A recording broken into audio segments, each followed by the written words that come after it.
Hey guys, JP Fluellen here with Real Broker, and today we are going to talk to you about why is it important to know your transaction and when it's appropriate to pitch in for repairs.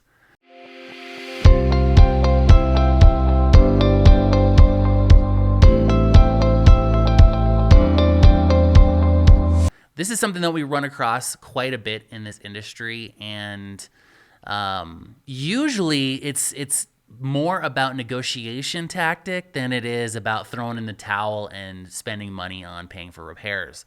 I hear too many agents too often just, you know what, I'll just pay for it, because they just get fed up with, doing the back and forth, and they get fed up with having the conversation with their client about these repairs.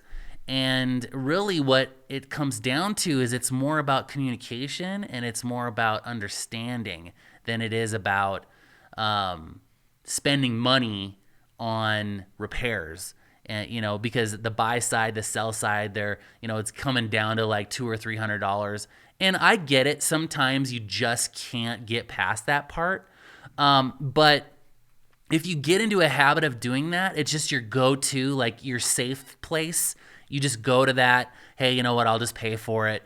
I'll just pay for it. Eventually, the more successful you become in this business and the more busy you become, that $300 or $400 or $500 or $1,000 starts to become very expensive.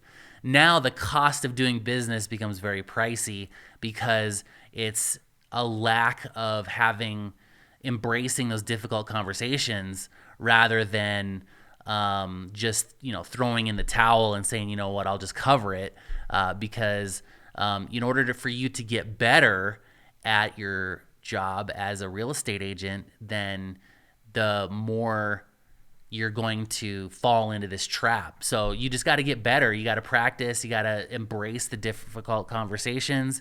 You've got to just, I know it's uncomfortable, but in sales, it is uncomfortable. Like that's why not everybody does this job. And I had an agent that I had trained, and somehow he had gotten, in his head that, in order for deals to get closed, that he had to pitch in every time. And he was doing it after he'd done her first or second deal. He's throwing out $600. And I'm like, dude, you're working for free when you start doing that, because by the time you pay splits and, you pay taxes on that money, you're not making any money, and this was back when our average price point was like 200 and something. So when you think about like your commissions and then you take, $1,000 in repairs, it starts to get very frustrating that you have to pay money for a house that's not even yours. And so don't fall into this trap, because it's your safe zone rather than embrace the difficult conversation so that you can be a better negotiator and a better agent. So I'm JP Fluellen, Real, and we'll catch you guys in the next video. Thanks.